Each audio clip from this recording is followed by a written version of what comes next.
So this video looks at outputs and printing. Now here we are currently in a model that we've imported into MEPWorks from TAS.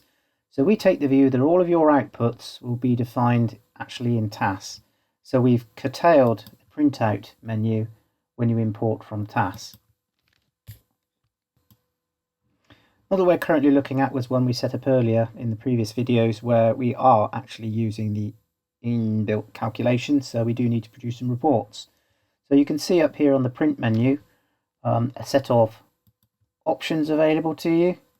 Prior to doing any printing, it's probably advisable to go to your printer setup and make sure you're printing to some sort of preview, in this case print to PDF.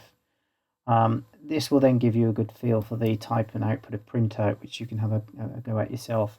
So a typical printout, for example, might be a data listing, where you then produce the PDF output.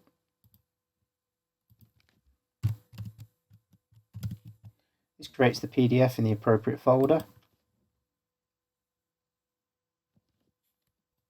And this then gives you the typical PDF printout of a data listing.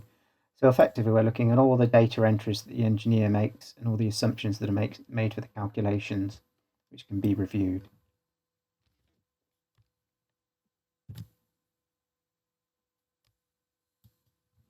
Other options on the printout listing include, for example, heat gains, heat losses, or energy calculations. So let's say a typical heat gains calculation. When you go to the print button, we'll give you a sub-menu where you can decide what you want to see. So if we go for graphical, numeric, you can filter rooms as well. So if you have a typical room and you are looking at 3 months, then you will get 3 printouts for each month.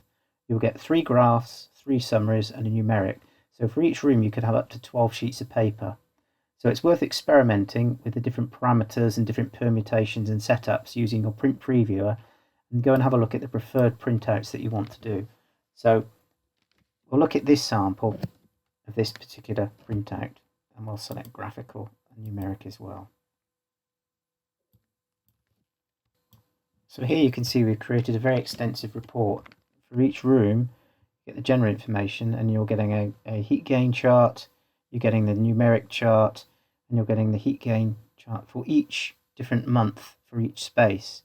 So we're generating an awful lot of print previewer here.